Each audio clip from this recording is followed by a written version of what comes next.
Hello, welcome to the Disruptor Studio, where we feature leaders that are innovators and bring transformational thinking to their business, their industry, and in their community. And today, I'm very excited for our inaugural event of having someone that, if I were to say, what is one of the best startup stories of the last few years, you may not think so until you really hear the name. And that is Darren Eales of Atlanta United FC. Morning, So Darren, Alex. Welcome to the Disruptor Studio. Morning, good to be here. And Darren, I will tell you, my passions outside of my family is as much about soccer, and it is about innovation. So this combination is tremendous. And so before we really get going here, I thought it'd be good to really baseline some of the success, that you guys have been having, because I'm hoping that a lot of folks watching today, even if they haven't watched soccer, they really understand the magnitude of why I think this is such a great business story. But if you think about Atlanta United, last year. So first of all, even though last year was your first season, you've been around a few years. When did you arrive? Yeah, so I arrived in the city in November 2014. Okay. So we were announced in April 2014 that we had the franchise Right. here in Atlanta, and then we kicked off in March 2017 with our first ever game. And so with the first ever game, and just some numbers from last year. So the average attendance of Atlanta United games here was 48,000, breaking MLS records, which is just amazing. To kind of really dive into that, and is that going to continue? The opening home match here, 72,035. And this is a stat that I think really puts things into context in terms of this is really kind of a global phenomenon. That was the fourth highest attended event in the world that weekend, Yeah, we had an impressive first season beyond our wildest expectations, both Yeah. on and off the pitch. I think off the pitch, you mentioned some of the numbers there. So regular season, we averaged over 48,000. We then had nearly 70,000 for our first playoff game. Yeah. And to put that in context, we'd finished the season on a Sunday and we were playing on the Wednesday. And Chicago, who were also playing a playoff game that Wednesday, they drew 11,000. We had, I think, 67,000. So that took our average to about 49,000, which would have put us 19th in Europe, bigger than teams like, Chelsea, Paris Saint-Germain, Inter Milan, AC Milan. So these sort of world-renowned clubs, we're drawing more crowds than that here in Atlanta. And Yeah. it was pretty amazing. And it wasn't just in terms of the attendance, but for example, our merchandise through MLS.com, which centrally sells for all 23 teams, we were over 1 in 4 of all sales were Atlanta United, Right. which is just crazy. And then the thing I liked, and we'll get onto it about, Atlanta's not a sports city, Right. was the sort of what everyone was saying when we came in. Then this year it was, that was the first year, it's going to drop off. And as you mentioned, 72,000 for our first game, which is a record all time for Major League Soccer. Right. Just speaks volumes for this city and the way it's got behind the team. What's been the reaction around the league? You mentioned 11,000 at Chicago, and were people just completely caught off guard by this? Yeah, they were. I think even Don Garber, the commissioner, would admit it. So, soccer in the South, there was this perception that it wouldn't succeed. And then fair play to Orlando when they came in. Orlando just blew everyone's expectations out of the water with what they did in their first season. And I think that was, a wake-up call that sort of almost lazy journalism of, soccer Right. in the South doesn't work, wasn't actually true. But I do think there was still speculation as we were announcing our founding member numbers. So the way that we built up the club was you could put a deposit down $50 to be a founding member. And then that gave you the chance to buy those season tickets when they became available. And we started to get these big numbers right from the very start. When I joined, we were already around 14,000 founding members had signed up. So we then built that up to a fan base of over 36,000 season ticket holders. Right. But until we got to that number, I think everyone in the league thought, there's something going on here. They're just throwing numbers out, just for the sake of it. But it was, it was real. Absolutely. I'd love to give people context, though, because you just mentioned some pretty impressive brands. But so again, for someone who maybe doesn't know soccer or even sports, because frankly, I mentioned to folks, to me, you talk about those numbers. The thing that really got me in terms of the arrival of Atlanta United was when I was taking one of my kids to a craft store for a project for their school, and I overheard a few people talking about Atlanta United, going on and on and on about it. And I actually approached them and talked to them a little bit. They have never been to a sporting event before in their life. And they talked about the most incredible experience, and that's when I realized this has gone beyond numbers into really the psyche of Atlanta and the ecosystem. But to give people context then, talk a little bit about how Atlanta United and Major League Soccer fits within this whole global soccer, business. Yeah, so Major League Soccer's been around now 22 years. So it started after the World Cup was awarded to America in 1994. Yeah. Part of the deal behind that was that they had to put a professional league in place. So it started up actually in 96. So that was the first ever year. And it's been interesting as you watch the way that MLS has evolved, because they've gone down a few sort of cul-de-sacs. And to give an example, they started off with 8 of the 10 teams playing in NFL venues. And it just wasn't working at that stage, because the average attendance then was closer to the 14,000, 15,000. Yeah. So Columbus was the first to build a soccer-specific stadium. So it was around a 20,000-seater arena just for soccer. And that was the model then that MLS followed. And they went to Dallas. Dallas has a place in Frisco where they have their pitch surrounded by soccer fields, 20 fields plus. Colorado has the same. Chicago went out to the suburbs. And the idea was to go after the soccer mum. Right. That was what they were chasing. Right. The theory was that was where you were going to get your audience. And actually, almost by accident, when Seattle Sounders came in, were playing downtown in the shared stadium with the Seahawks, they became a phenomenon. I mean, they averaged over 30,000 in their first season. And I think they showed that that was the future of the core audience for Major League Soccer, was that more of the downtown millennial. But it was almost by accident. And now, of course, you've got these clubs that have inherited a bit of a difficult situation, because they are out in the suburbs, they've got these soccer fields, but the soccer mums are too busy on a weekend to actually go and watch a match as well. It's that core urban millennial that tends to be the fan base. So that's the sort of the history of MLS. As we came in, we were very fortunate to be coming in at a time when soccer in America is going from strength to strength. I mean, the big joke with soccer is it's the next big thing since 1972. They've been saying that. It's going to come on. But, it's inarguable now that the rise of soccer, because we're in a more global world now. It's the biggest sport elsewhere apart from America. Right. And now, you can follow teams on social media. You can watch it on television, over 100 matches over a weekend. So there's that global connectivity that I think younger audiences in particular are sort of wanting to be a part of. And they did a recent Gallup poll. It was interesting. Every 5 years, they just ask a simple question: what's your favourite sport? And this year's one was, fourth sport was soccer, so bigger than hockey now, way bigger than hockey, golf, any of the sort of other sports that have been there.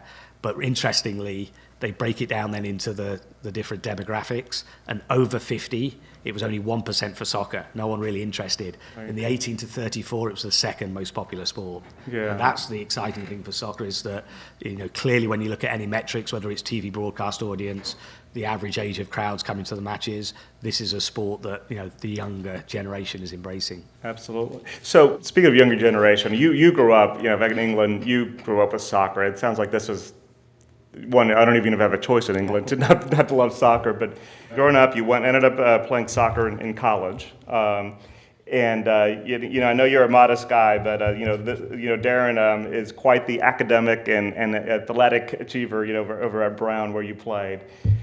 Did you, as you growing up though, and I'm thinking about you as a leader, what kind of drove you into being this great sports executive? Did you want to be a soccer player, or did you see yourself going this route as a business executive? No, definitely player. I think it's like in most sports, I thought, I was definitely wanted to be a player, and I'll just share a bit of the story, because it was actually important, I think, to the perspective I got when I came to Atlanta to set the club up, that I'd been here in the early days of soccer, trying to catch on in America. So I was an 18-year-old playing in a semi-professional capacity. So I was at a team called Cambridge United that were in the league below the Premier League. Yeah. And what happens is between 16 and 18, you have what they call a scholarship. So it's like you're training full-time, but you're looking to get your first professional contract when you turn 18. Right. And what happens in England is at 16, if you do that, you quit school, because everyone just wants to be a soccer player. Why would you carry on? Right. My parents were smart enough to make me stay on at school. So I was very unusual in that I carried on at school. So my nickname was the Professor, very original, because I was the swot that stayed on at school. But at 18, I wasn't going to get a professional contract. And at that stage, what was happening is people were coming over from America to look for scholarship athletes. and you needed to have a certain level of education, which I had. I was probably one of only 10 people in the whole country that had those qualifications. Wow. So this coach came to watch me play, and I'll always remember it because we weren't a very good team. We lost the game 4-0, but I was running around the pitch, taking every throw in, really trying my best because I knew this guy was watching me. And all of my teammates are like, "We're losing 4-0. What are you doing?" But and it was the era when the coach, had lugged a big slide projector. So he's got this massive slide projector, and he was from a university called West Virginia University. I'd never heard of it. So we're in my front room, and he showed me on this slide projector this football stadium with 70,000 people in it. And I'm like, wow, this is amazing. This sounds great. And then my mum went to make a cup of tea, and he started to tell me all about these things called sororities, where they just have all these girls. And with your accent, he was telling me they're going to just love it. So my mum came back. I said, this is a really good academic opportunity for me. I think I'm going to go for it. So I had a deal with my folks. I basically went for a gap year. So it was the idea was I'd go for a year, and then I'd come back and think about doing something properly. And what was incredible is, I had no idea about student athletics in America. And it was right. There was a 70,000 stadium we played in front of. We probably had 150 people at our games. The American football had the 70,000. But you had the facilities, the gym. We flew to games. We did video analysis that was way beyond what was happening in England. Right. So I loved it. And then the deal I struck was if I could get to an Ivy League school, my folks would let me stay. So I transferred to Brown, and I think I'm the only person in history that's gone from West Virginia University to Brown University. But it was brilliant. I had a great time, and then I was fortunate. I graduated when the professional league was starting, so I got drafted to a team in New York. And what I saw was, and it seems incredible now when you think of Atlanta United and the 70,000 plus crowds we get, but there was a real identity issue at that stage. So the feeling was you had to Americanize soccer. The Americans would never take to soccer. It's too low scoring, it doesn't generate enough points. So they were trying all sorts of things, whether it was a stopped clock, whether it was shootouts to try and make it more attractive. They even petitioned FIFA to try and get bigger goals so there could be more goal scoring. So it was very gimmicky. They played music while the game was going on. So you'd be in the middle of playing in the match and music would be blaring out. It was very disconcerting. But what it meant was the traditional fans, so those international people that knew and loved the game of soccer, they were watching this thinking this isn't real, this isn't authentic. Right. So they weren't impressed and coming to the games. And then your fence-sitting fan really wasn't drawn in by these gimmicks. So I think what the best thing that Major League Soccer ever did was just to say, okay, we're going to keep it authentic, keep it real, and try and let, in effect, let the fans come to us like it is in the rest of the world. And now if you come to an Atlanta United game, we do some things where we take the culture of Atlanta, the culture of America. Yeah. But, in its sort of core, it's a 90-minute game with, no gimmicks, just there to watch the game. Just the game. And it seems like that authenticity aspect seems so important. And for those who've never been to a European soccer match, it seems like there's so much about the fans, the fan experience, the authenticity, but it's really driven by the fans. In fact, you before coming to Atlanta United, you were at this little club called Tottenham, and I'd love for everybody to get a sense of the scale on this though, because if you don't know global soccer, give us a sense of where Tottenham really resides in kind of world sports. Yeah, I was very lucky. So I went from a club called West Bromwich Albion that plays in the Premier League in England, but it was known as a yo-yo club because it tended to bounce up and down. There's promotion and relegation in European leagues. And then I got the option to go to Tottenham Hotspur. And, Alex, you touched upon it. Tottenham is one of those iconic clubs in England. They've got a great pedigree. They were the first team to win the double, which was the league championship, as well as the FA Cup. They've always been known as playing a style of football that's very attacking and exciting. And they're just, soccer is the biggest sport in the world. They're the 11th richest club. If you look at revenue, about probably 450 million in this past year in terms of turnover.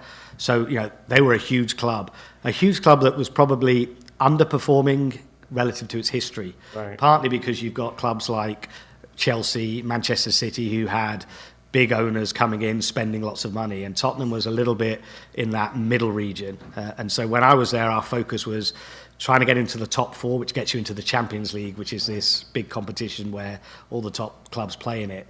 And the thing I always remember with Tottenham is we would go to pre-season tours in Hong Kong. It didn't matter where we played, America, and they're just fans everywhere. Right. It's just incredible to see that level of the global brands that soccer clubs are. Right. So kind of get us kind of into that mindset here, because you're at this iconic club. You just finished one of the largest deals in the world, and you get a call from Atlanta United. Just kind of take us to that time and what your thought process was.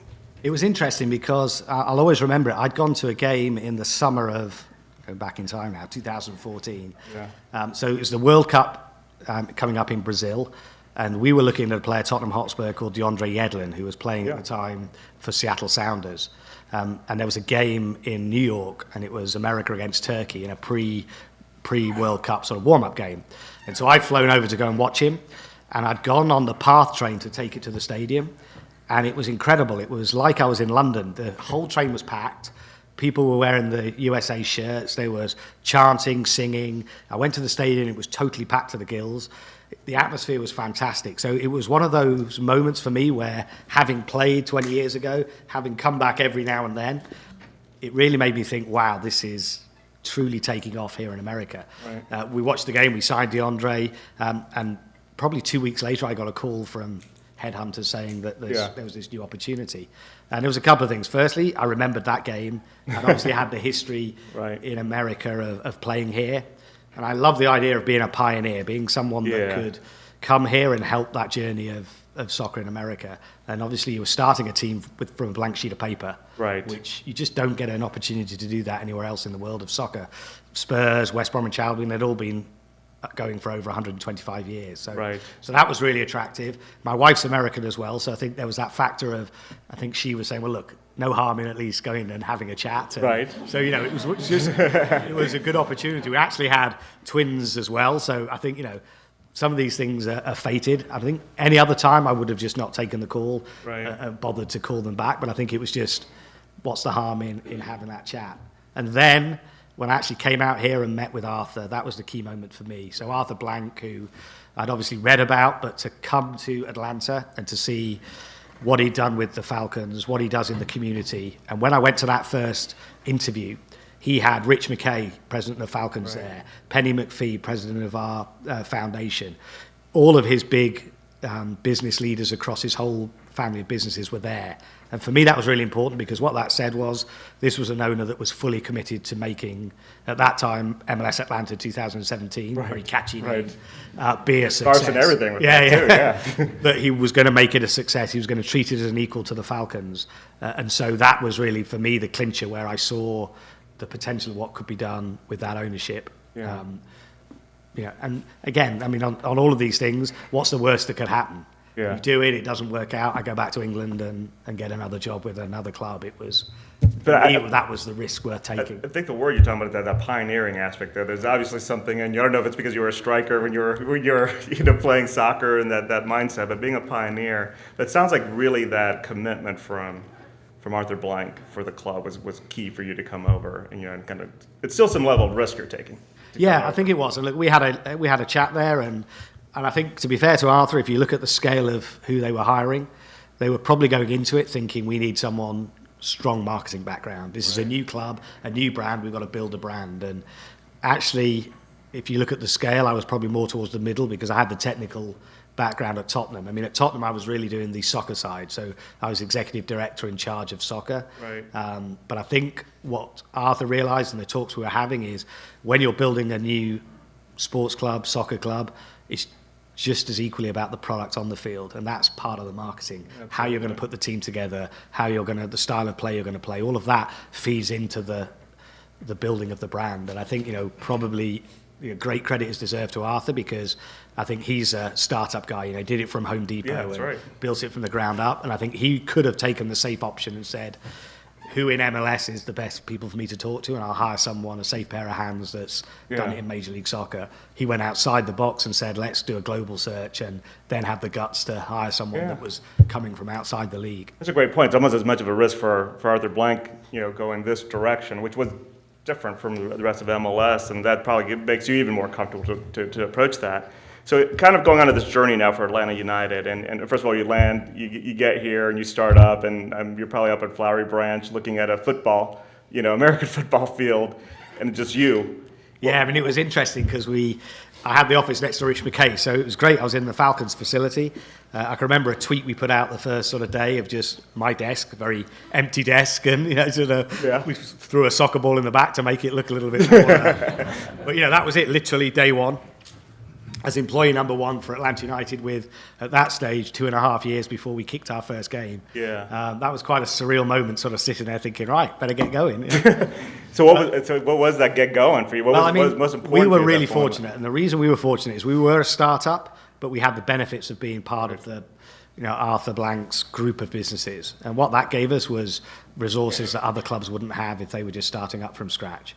And so the first thing we did, and my biggest focus, was how are we actually going to build the structure of the club and try the best way to leverage our shared resources. Because we'd seen in Major League Soccer different ways to do it. The Seattle Sounders were a good example of a team that they were, when they were launched, they were the Seahawks and the Sounders joint ownership. They did a great job of how they sort of built their structure, but we could learn things from them. So we went out to Seattle and talked to them. They were very helpful. We talked to New England, who have a shared structure. We talked to Toronto, who have with the Maple Leafs and the Raptors. And the idea was, how do we best think about how we plan the structure, and then we'll start the hiring process. So we took probably 2.5 months to do that properly. And what we did was, it wasn't rocket science, but we took learnings from other clubs, and we shared resources at that director level and above. But absolutely everyone who is fan-facing in Atlanta United is an Atlanta United-only employee. Obviously, on the technical side, that goes without saying, but in the ticket office, in marketing, wherever we're dealing with our supporters, they are Atlanta United only. They're waking up every day, sleeping, breathing soccer. And that was really important to us as we were building this authenticity and also this distinctive brand. What we didn't want to be was the little brother of the Falcons. And right from the very start, we were ultra focused on making sure that we had our own identity and people didn't perceive us as being just part of the Falcons sort of world. So we were able to come up with this structure that leveraged those shared resources that really helped us, but also set us up for success as we then went to hire those people. You went very grassroots as well too. So kind of describe that, and different to being authentic, how you started connecting with the fan base early. Yeah, I mean, I think one of the innovative things we did, if you look at how other clubs had gone about it, particularly in soccer, there was a focus on how do you try and attract the sports fan who's perhaps not a soccer fan. We didn't really do that. Our approach was, and I've got a couple of the team here, I remember from the early days, Elena, who's head of our communications, and Skate, who's head of our marketing. We focused our resources around the avid fan. So we already had these people who were committed enough to sign up 2.5 years before we were going to kick a ball. We still didn't have a name yet. They had no idea who the coach was going to be. And so our focus was, let's make them feel part of the club. The one advantage we had as a brand new club was we could build it together with our supporters. So we tried to just find every occasion we could to connect with them and make them feel part of the club. And I mean, we laugh about it now, about the book that we'll write on it. I think we could call it Pub Crawl Your Way to Success. Because literally, I mean, I got a coffee here this morning. I promise it's a coffee. I had a beer in my hand and was at Premier League games, Gold Cup matches, whatever it was. We were going to where our fans were to meet with them and talk about soccer, talk about the excitement of building the club. And that was our focus. And then we took that as we went into our more formal marketing, if I call it that, of the branding that you guys will have seen around the city, the Unite and Conquer. The Unite is all about our fans, and we use the fan imagery. The Conquer was about the playing and on the pitch. And we've been really focused on making sure we're celebrating our fans as well as our players. And I think that's really important in soccer, because the fans are just as much a part of the incredible atmosphere you get at Mercedes-Benz Stadium. It's the fans themselves that are creating that, and they almost have ownership. And we want to celebrate that and make them feel part of the club right from the start. So our whole marketing campaign was built around that. And I think what's interesting is, by going after the avids and not trying to go after the fence-sitting fan, or try to get that casual person to come to a game who's perhaps never been to soccer, we built that avid fan base, and then they've been our evangelists, they've been our ambassadors, they've been the people that bring their neighbour to a game, and then he becomes hooked or she becomes hooked. And I think that organic sort of way that we went after the fans, not your traditional TV marketing, focus it around social and media and digital. That, I think, was our part of the secret sauce that got us to where we are today. What's interesting, first of all, in digital, I mean, I think you have over 800,000 followers on Twitter. Yeah, I mean, Matt Moore, who heads up our digital, did an amazing job. If you think about it, when we kicked off our first ball, we were already the biggest team on Twitter, which is pretty incredible because we didn't have any matches to show. That's sort of one of those key drivers to get fans there. We didn't have that, but and we did. I mean, I look back and chuckle at some of the things we did. I remember one back at Flowery Branch, we had a Who Can Rap a Present, me, Carlos Bocanegra, our technical director, and Rodriguez, who was at the time our VP of Business Ops.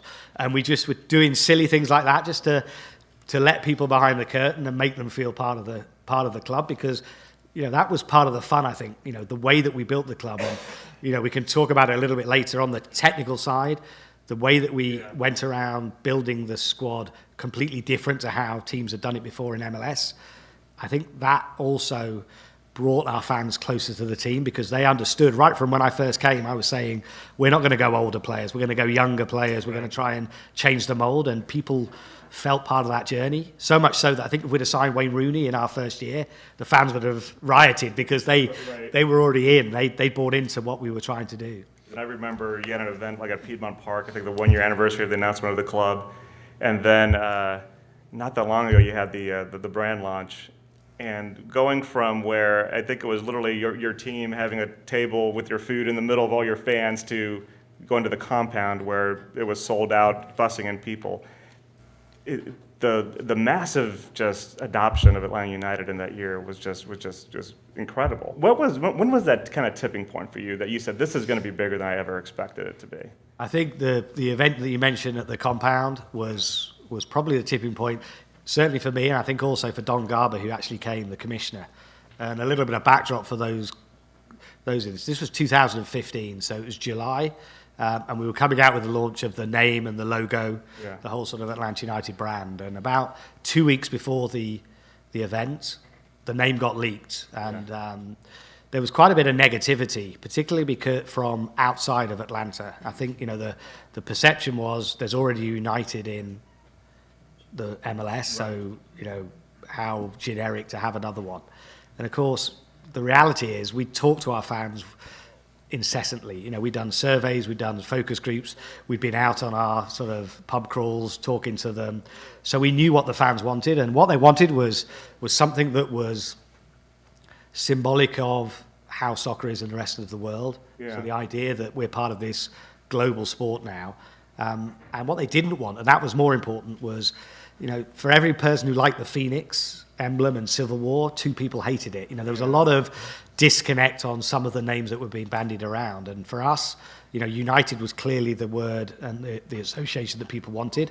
But also what was really good is it meant that United's not a nickname. There's 14 Uniteds in the professional leagues in England. It's really just a typical soccer name, and the nickname would come in time. And so the idea was we weren't forcing a narrative on our fans. We were saying, look, guys, this is going to be our name and our identity, but you guys are going to tell us what our nicknames are going to be, what our rituals are going to be in the future. And so there was this negativity, and I remember it because it was probably the first time we'd had anything that was considered not to be successful. And I was a little bit down. I remember being down and talking to Arthur about it, and he was brilliant because, he said, look, we've listened to our fans, we know what they want, this will be forgotten in the future. And of course he was right, because fast forward to where we are now, no one even thinks about the name. It was the perfect name for our city, for the way that we've united the fans, the diversity, and all of those rituals, whether it's the golden spike that we have with the railroad, our supporters groups, all of those things have organically developed and will continue to develop. So it was an interesting moment. But again, so the names got leaked, there's negativity. So now we're panicking because we'd gone to the compound over on the west side. Indoor-outdoor nightclub can hold about 4,500. And we're not sure if we'll get more than 400 because what's there to see now? Everyone knows the name. And we managed to persuade the commissioner to still come. So we were in a bus outside doing some interviews, and word came that we had to delay the start because the queue was all the way down to Marietta Street. It was credible in terms of the lines that were coming in. And so when we actually came into the building and it was absolutely packed, people were standing on the walls to try and get a better view. That was the moment I think that I realised it, and certainly the commissioner was just like, wow, this is crazy. There was 4,500 to hear a name unveiling, that the name had already been unveiled. And that was the moment when it was a fantastic evening. I remember we did a big tifo of the new logo that the crowd surfed it across the the whole crowd. We got some great drone shots of that with the skyscrapers of Atlanta in the background, and that for us was a key moment because I think it just showed the rest of America that this old idea that Atlanta's not a sports city was total nonsense. Yeah. And what you were seeing here was the start of something really big. It sounds like it's interesting. You mentioned that this was kind of the real first speed bump for you with Atlanta United, with all the success going on, and so tell us a little bit in that conversation, or what it is that Arthur Blank gave you in terms of that support, because it sounds like that not only helped that moment, but really helped in terms of I'm going to really make Atlanta United what it should be and not be shy about it. No, I think what was great with Arthur is obviously the wisdom and experience Arthur has had. So, Arthur's point was not as closely in it as I was obviously eat, sleep, drinking the whole of Atlanta United. I think I just had got, which you can tend to do with social media, you can get trapped into that sort of news and the negativity that's out there. Arthur, with his years of experience, was saying, look, Darren, we don't have to worry. We spoke to our fans, we've been down that journey. We know that this is something that connects with our fans, that resonates, that's going to be a success. Don't sweat that stuff at the moment. This is just short term. This is just people trying to take a pop. And I think, on reflection, it was a good chance for other fans from other clubs to take a pop at us because already we were starting to be the darlings of Major League Soccer with our, numbers that we were getting on social media. This was still, like I said, this is nearly 20 months before we were kicking a ball. We were bigger than some clubs already. So he just took that perspective. He'd been through it. He'd been through the mill on, a number of business ventures. So he just was very helpful to me. And look, Arthur was so fantastic for this club. This club would obviously not be where it was without him as an owner. And part of the factor for that is that he is the ultimate startup guy. So he has been there with Home Depot, building it from the first shop in Atlanta to one of the biggest retailers in the world. And what I think in essence, where he really helped Atlanta United was he knew you'd never get a second chance to make that first impression. So this was a chance where we had to hit the ground running from day one. And so he was prepared to put that time and effort. He hired me 2.5 years before we kicked a ball. Yeah. We started our academy a year before the first team. We put all these things in place that were upfront costs, but Arthur understood that this was important because it would set us on a trajectory that could reach us, as high as we wanted to go. Once you start, it's very difficult to then ramp it up. Right. So kind of going into some bumps, kind of pre first game too. The other one was this issue with the Mercedes not being ready. And you actually took that really created that into an opportunity for Atlanta United. So why don't you talk about that? It was, and again, credit to Arthur. It was obviously a blow to Atlanta United. There was a delay to the stadium, and it wasn't going to affect the Falcons because they don't start playing till the autumn. But for us, we were due to be starting in March, and we knew there was going to be a delay till the summer. So we said, okay, we've got this problem. How do we try and make it a positive? And so internally, I called it Project Lemonade. The idea, you take these lemons, let's make it lemonade. So we called it Project Lemonade, and we said, look, there's nothing we can do about this now. How do we try and turn it into something that we can look back on and say that actually helped Atlanta United's launch? Right. And, when you look back on it now, some of the things we did. So firstly, there's obviously disappointment to our fan base. So we gave 2 free tickets to everybody who had a season ticket to be able to use a Mercedes-Benz Stadium. Yeah. Now that was, a way to say thank you to our fans and, to say, look, we're sorry about this delay, but, you've got this opportunity to bring friends to a game when we go to Mercedes-Benz Stadium. Right. It was actually a real positive for us because those people that came into those games got to sample the atmosphere, and a heck of a lot of them are now our season ticket holders in year 2. So, that was an example. Bobby Dodd itself, we really focus on how can we make it our home. So a little bit to Georgia Tech's chagrin, we had the red and black all over the stadium, in Bobby Dodd. So when you came to that first game, it looked, red and black everywhere. It looked like our home, and great credit to the marketing team and the job they did in making it feel like home. But the reality was we had 55,000 in that first game, a total sellout. We sold every one of our 9 games that we had at Bobby Dodd Stadium. Yeah. And the irony was we got to the end of that period, with our fans saying, oh no, is it going to be as good in Mercedes-Benz Stadium? So I had a new problem then where, my owner spent over $1.5 billion building this new stadium. It better bloody be better than Bobby Dodd. But I guess that authenticity of the fans is that probably Bobby Dodd helped create. No, and look, I think a shared problem, it's right? that moment as well. Our fans will always be looking back saying, were you there at those games at Bobby Dodd? I mean, one other takeaway was the seats were so rubbish there, the bleachers, everyone stood. Now, that was something that we'd never envisaged happening, but it then came to Mercedes-Benz Stadium, and now we have, by far and away, the best atmosphere in Major League Soccer. It rivals anywhere in the world, and it's because our fans are standing for the whole 90 minutes, creating that electric atmosphere, and then that's spurring our players on. So it becomes a virtuous circle because our players are inspired by our fan base, and they feed off each other. But I think, being genuine, if we'd have gone straight into Mercedes-Benz with the comfy chairs that we have there, I'm not sure we would have got that same level of fan engagement. So, definitely Bobby Dodd turned up to be, fantastic lemonade. Create part of your own culture and your own identity. So I think that's a great time then to discuss as well. You kind of alluded earlier, and when we talked before at one point, you said, "What's your biggest innovation?" And you really kind of got into this whole thing about MLS 3.0 and how you kind of connecting how you built the team to the fans. So why don't you talk about that, but also why that's so different from the way things are done today in MLS? So when I came, I'd had a bit of experience at Tottenham Hotspur where we'd sold some players to Major League Soccer. So players like Robbie Keane, who went to LA Galaxy. We'd done Jermaine Defoe to Toronto FC. But we'd also done a smaller player called Simon Dawkins to San Jose. And he was someone that was in the second squad at Tottenham. Yeah. And he came over to San Jose, played, had a really good season. And on the back of that, we then transferred him for a decent amount of money in England to another club. But what that brought to me was the realization that the standard of play in Major League Soccer was getting much better.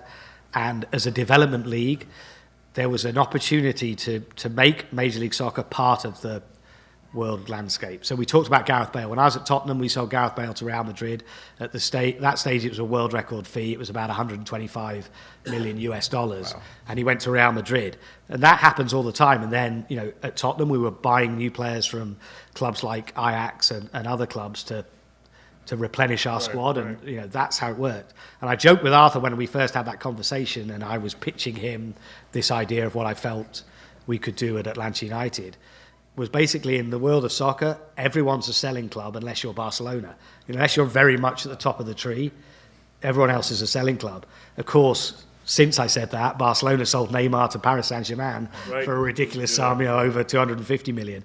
So the reality is everyone's a selling club at one level.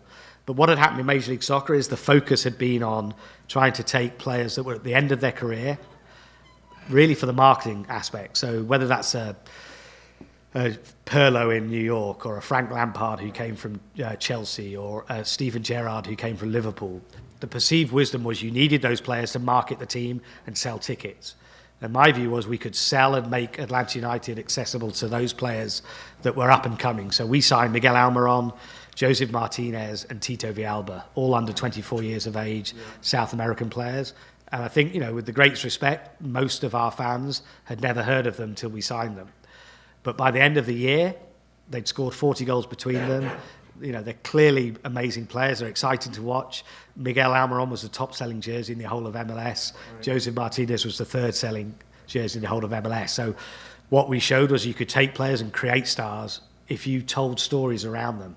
Right. It's all about firstly, how good they play on the pitch, and secondly, it's about involving the fans, telling the story, and you can create the stars. It's amazing because you created this incredible brand of Atlanta United, but you created stars, and the fans just adopted them, and they're protective of them. It's an amazing feat. And it was, and we've been up front. At some stage they're going to move on, and that'll be part of the part of the story. Though is they will go on, and we will bring in the next new Miguel Almiron or Joseph Martinez, and it's going to be easier for us to do that now because we've shown a proof of concept, we've shown a pathway. Now what kid wouldn't want to come to Atlanta United in front of 70,000 crowds? The other big part of the story was Tata Martino as our coach. That's right. And again, that was a good example of taking the sort of perceived wisdom and not taking it at face value. So the thought was foreign managers don't work in Major League Soccer because it's a very different league. We have salary cap rules unlike any other league in the world. It's a different league in terms of travel that you have to do, in terms of you can go from Minnesota, like we will on the weekend, playing in less than 20-degree weather, to Orlando in 100-degree plus heat. So the perceived wisdom was foreign manager is risky. But actually, when you look at it, if the coach is there to coach the players and you provide a front office that gives him that experience on the MLS rules, it's no different to the rest of the world. In Serie A in Italy, in Bundesliga Germany, in a Premier League, the club brings the squad together and the coach coaches them. It isn't really that different. Right. So, my view was if we could get the best available coach who understood the style of play, that was the most important. Exciting, attractive soccer that was going to be fun to watch. So Atlanta United would rather win a game 4-3 than 1-0. Right. And we will always play that way. That is the style of play that Atlanta United plays. We just want to be a team that when you switch them on, you're going to have excitement. You're going to see goals. You're going to have fun, because we're in the entertainment industry. Why start a team from scratch and try and play boring defensive 1-0 soccer? I mean, it's your fan base, the fans almost get disappointed with a win of one. It's only 1-0. Yeah, but I just think if you're building something from scratch, why not make it exciting? And I think for Tatar in particular, yes, we made the playoffs. That was amazing to do that as a first team, inaugural season. Very difficult to do that.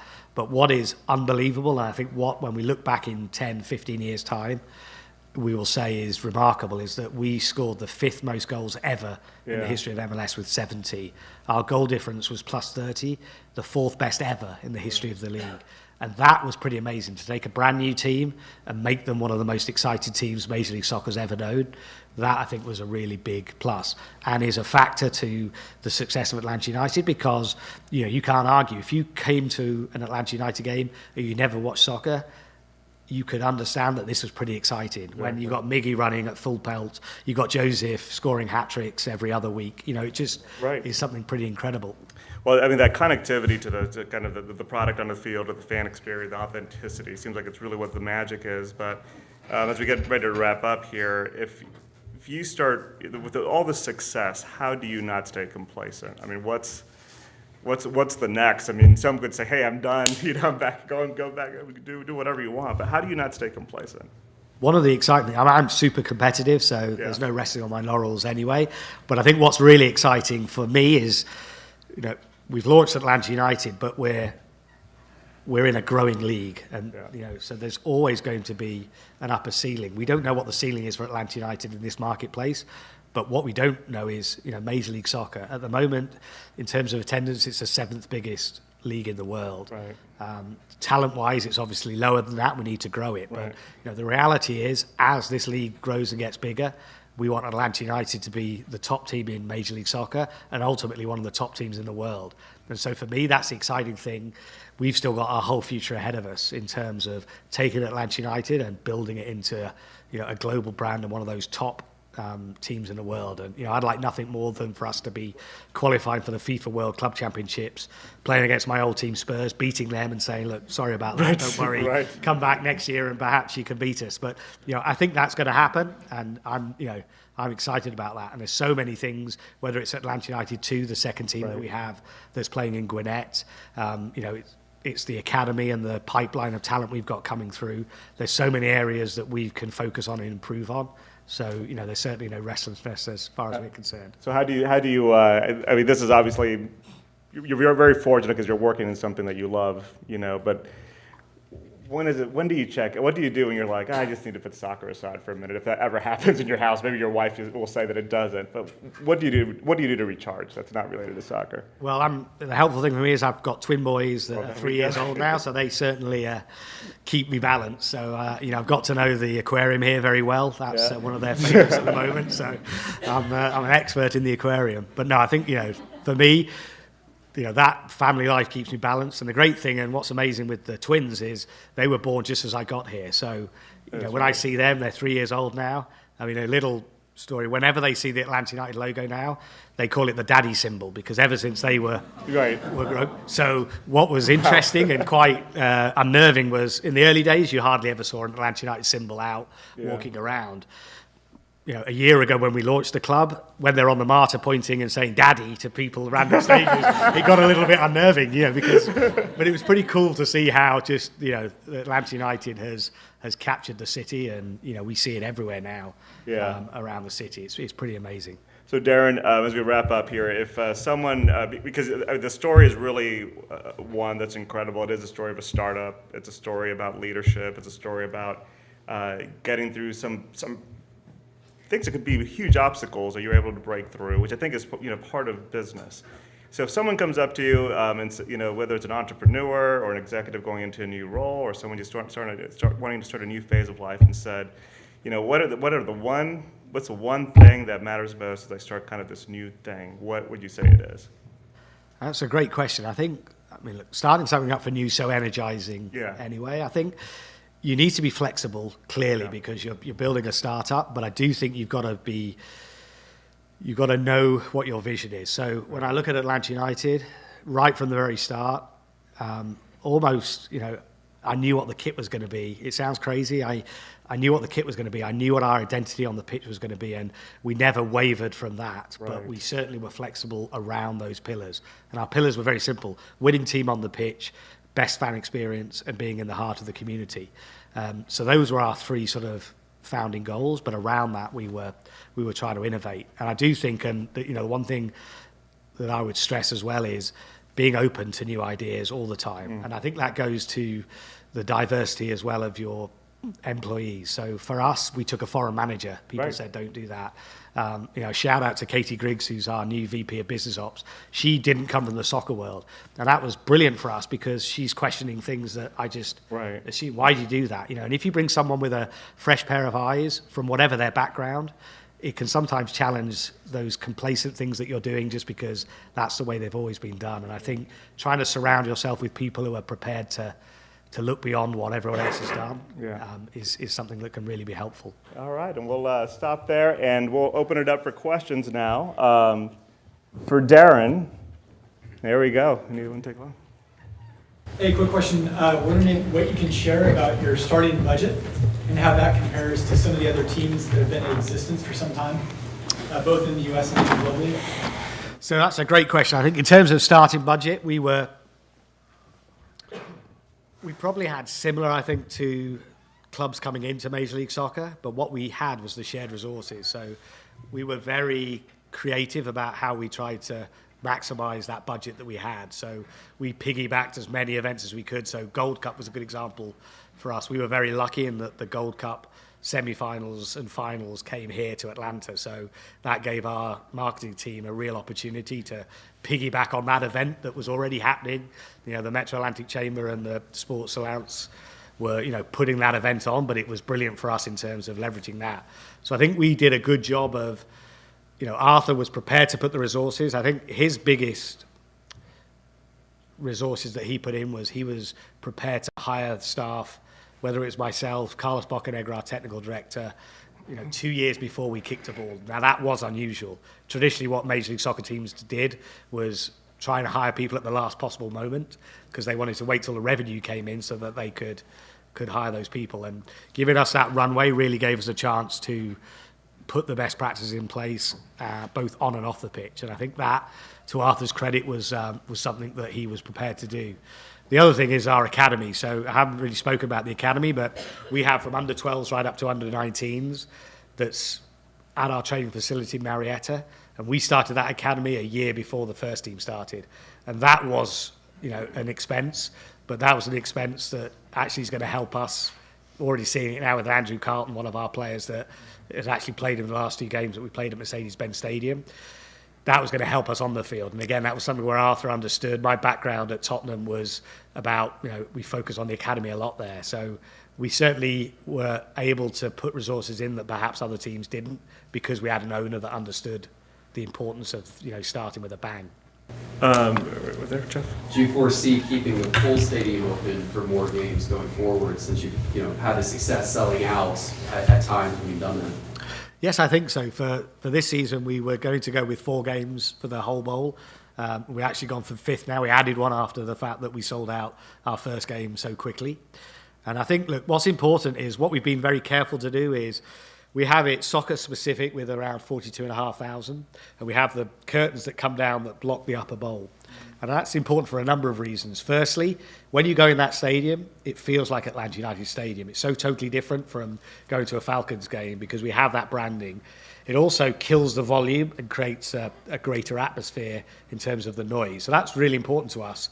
And so when we go full bowl, we want to make sure it's a sellout because we want it to be whenever you come to an Atlanta United game, we want it to be an exciting experience. So, we may be leaving money on the table in the sense that we probably could sell more incremental tickets, but we don't want to do that. We want it to be a special atmosphere every time you come to a game.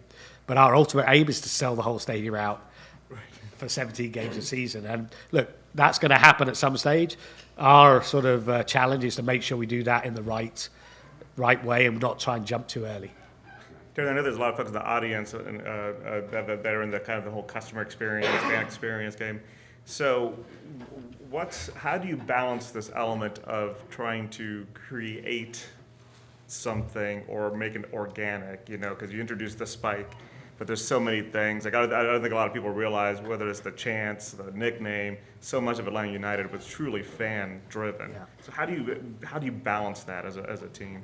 So, it's a big difference between soccer and the other sports is that, in soccer, you're not told when to sing. In some of the other sports, they'll tell you, right, you've got to say defense now or offense. There's none of that in soccer. And we were really careful. So we've been fortunate. We've got an amazing supporters group, the biggest supporters section in Major League Soccer. We've got 4 official supporters groups. It's really cool, whether it's Terminus Legion, Faction, Footy Mob, Resurgence. They all have their different personalities. But they all come together to cheer on Atlanta United on a match day. And it's our supporters group that do the big tifos, the big signs that they'll spend weeks on end painting. Right.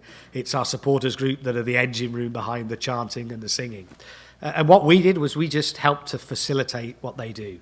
So they own it, they run it, but we're there to help provide guidance and give them support. So whether it was in the early stages, taking them with us to some of the best practices. So we took a group to Portland 2.5 years out before we played a game, just so they could see how it was, the atmosphere at a Portland Timbers game, which is, fantastic atmosphere, just to help them get exposure to the sort of atmosphere that other stadiums were providing to give them insight. So, our job is really to talk with them, to have dialogue. And Skate, who's our head of marketing, and her team does a fantastic job. We meet with our supporters group once a month, and it's very much just an open dialogue on, how can we help you guys in doing what you do. And then some things we're very prescriptive. So for those of you who've been to Mercedes-Benz Stadium, we have field level suites that are right on the end zone, their end zone for American football. Right. Now they had been sold for both games, but we needed an area for our, what they call a capo stand. So that's where our supporters group leaders get the crowd going with the chants, and it's also where we do our ceremony for the Golden Spike. So that's important to us because the fans vote the Golden Spike winner, and then that winner comes and collects it from the fans. So there's that interaction between the players and the fans. So we had to buy out the 2 people that had those suites so we could build it. That obviously had a cost to it, but it was more important. And again, credit to Steve Cannon, Arthur Blank. They understand it. They understand that it's about fan experience. And for us, it was more important that we had that capo stand to help create the energy and noise than it was to be able to get the revenue from selling those suites. So, with Atlanta United, we know that the fans are our lifeblood. And so, there is no doubt that that's what our focus is. And I think our fans understand that too. And so we just are trying to help those guys create the energy, create the noise. Right. Very good. Good, Jeff. You talked a lot about the draw to the U.S. American Wife, Arthur Blank. You have a history of playing here, but optically, you were sort of at the pinnacle of a career, right? Tottenham, architecting big deals for Gareth Bale. Was there a moment that or were there any moments over the past 3 years where you've kind of just been like, what the heck did I do? Was failure ever an option? I'm just interested to get into your psyche, because you've got these little wins along the way and all these positive nods, but was there ever, a moment on the flight over or the past 2 years, you just were like, what did I just do? There were a few moments. I think for me, what was interesting, I look back at my time at Tottenham, I had a fantastic time there, but I was just on the soccer side. And, a chance to come and do the whole business from scratch was something that was really, invigorating for me, and that was one of the sort of the key reasons for coming here. I think, there were some moments.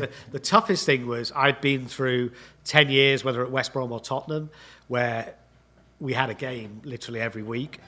And so you had the ups and downs of the season, and you had that game to focus on, to look forward to deal with.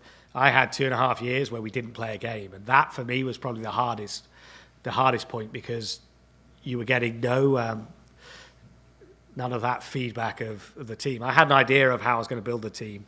I felt pretty confident that I could put a competitive team on the pitch, but until we played that first game against Red Bulls, it was all just theoretical. And of course, it was a fantastic first game. We unfortunately lost that match. So the feeling of relief when we won our first game in Minnesota was the biggest moment for me, where I felt big sigh. We've actually won a game, and we won it 6-1. We played fantastically. That I thought, this is going to be okay. I think up until then, my doubts were beginning to grow that, what if I've totally cocked this up and we don't win a game all season?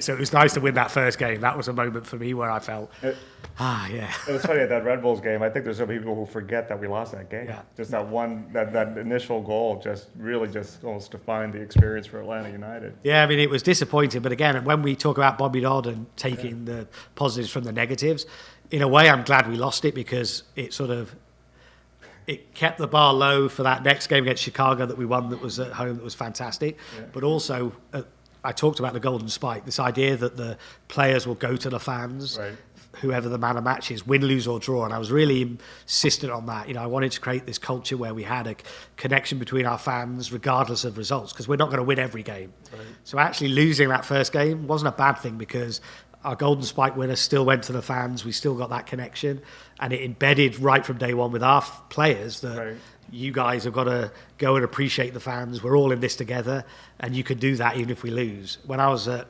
Tottenham and in clubs in Europe, it's harder to do that. Right. There's not that level of engagement. And actually, to go back to the question, the piece of this role that has most excited me, I obviously had the technical experience, has been the fan engagement.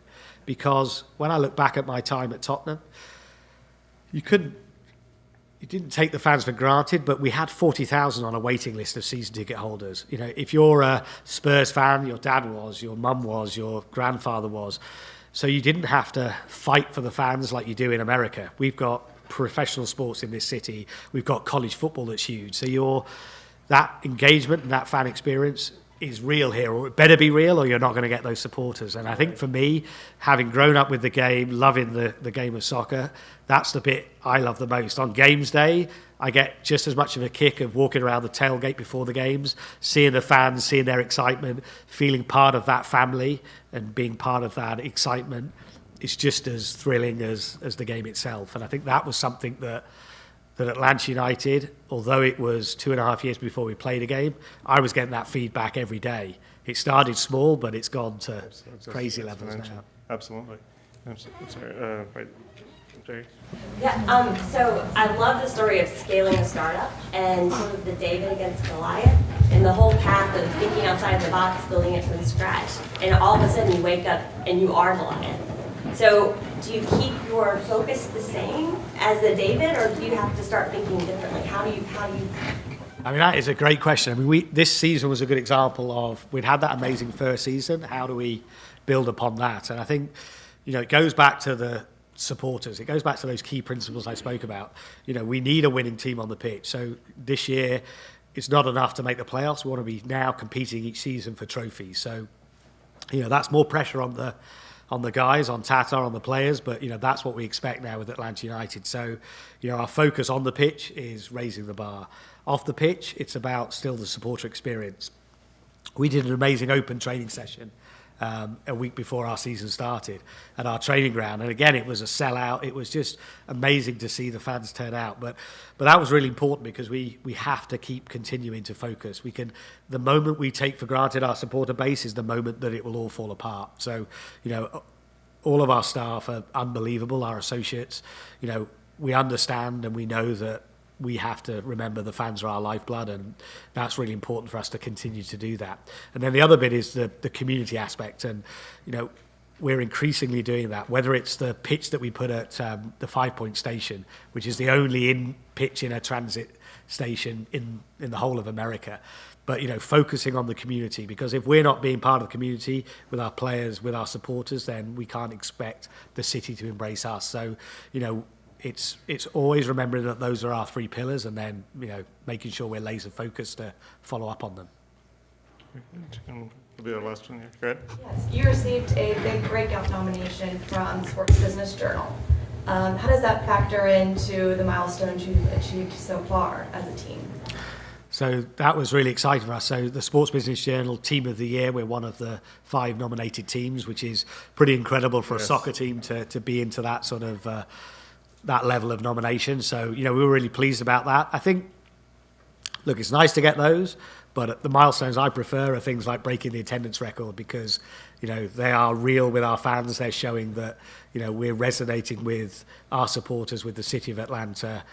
We're producing, exciting soccer for them to watch. So I think, those are the key metrics for us. It's looking at how we're getting the excitement from our fans, but clearly being nominated goes to that bigger picture. I think we spoke about being a pioneer, trying to raise the profile of Major League Soccer. I think that's something that Atlanta United is part of that story, and anything we can do to help that is important.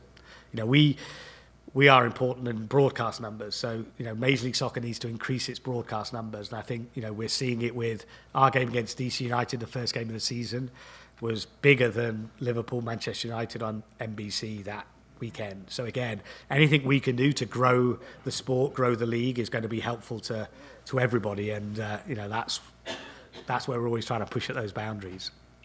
Be our last one. Yep, go ahead. So I'm European American, and I'm grew up a Juventus fan, Italiana e francese, yeah? And I will say that it's in your blood in Europe when you're, to your point earlier, when you have a family member that follows a specific football team. And I can't remember a time that I wasn't wearing a Juventus jersey. I've been playing soccer myself as a young person. What are you doing to create that kind of loyalty? I know you're only 2 years on, but are there plans, there's something in your roadmap so that little ones are wearing Atlanta United t-shirts when they're going to high school and that kind of thing? Yeah, I mean, I think that's something we've really been focused on, and whether it's the merchandise. I think, I'll be honest, I think it's already happening. Yeah. And I haven't really mentioned it today, but I think the one thing I do want to say before we finish is, the city of Atlanta not being a sports town, this perceived negativity was probably our greatest strength. Again, I don't think we realized it at the time, but this is an amazing city. This is a city that is growing, is young, is dynamic, and people like to live here, but they obviously carry their baggage with them. And so if they're from Chicago, they're a Bears fan because their dad was, their grandfather took them to a game. I think what we have with Atlanta United is the team that the whole of Atlanta can get behind. So you can have your guilty secret almost of whether it's the Bulls, the Bears, the Packers. But when it comes to Atlanta United, that's your team for Atlanta. That's where you show your pride for the city. And I think that's what I'm hoping is that as the team evolves, as the city's growing, we're going to generate this club that unites the city and unites families, so that they're bringing their kids across, and those kids might then move from Atlanta, but wherever they go, they'll always say Atlanta United is my team, and that's our aim, and that's what we hope to do. I think it's pretty neat too, because I think you are seeing kids, going to their own soccer games, changing out of Atlanta United jersey and putting on their club jersey, and also you're now into really, which we didn't really talk about it that much, but you're really into pop culture too, because I know now they're borking you into shows like Atlanta and yeah, that was really. I mean, look, I think that increasingly a lot of the things we did was embracing the city of Atlanta. So whether it's getting sort of some of the hip hop artists to do the Golden Spike, but the opening scene of the second series of Atlanta had the character playing on the FIFA game, and he was playing as Atlanta United. So those little touches is something that's pretty exciting to see, how we're sort of getting embedded into the city of Atlanta and celebrate this wonderful city. And look, it goes both ways. We're really proud to be able to give Atlanta that sense of pride now that this is the story of soccer in the world at the moment, is the success in Atlanta. We've been put forward as a semi-finalist for hosting the World Cup if we get the bid in 2026. Juventus coming for the All-Star game this summer. That was accelerated because of the success of Atlanta getting behind the team. So for me, showcasing Atlanta to the world as this amazing city is one of the exciting parts of what we're doing here. And, I think we're going to see more and more growth of this wonderful city, particularly as the sport of soccer gets bigger, because it is a global game. Right. Even now, Major League Soccer is shown in over 150 countries around the world. So the other day when Miguel scored his second goal, he got his second goal against DC, the camera panned back to our window to the city, Right. our fans going nuts. I got more texts from my friends in Europe who had seen that game that people were talking about than at any time in the last 3 years. And I think that's the exciting thing, to see Atlanta now being talked about as this amazing city is pretty incredible. Wonderful. Well, Darren, thank you for being in the Disruptor Studio. Thank you for bringing Atlanta United to the world. I know that I continue to be a huge fan of both you and the club, and you gave some great advice to the group. And thank you. Thank you for having me.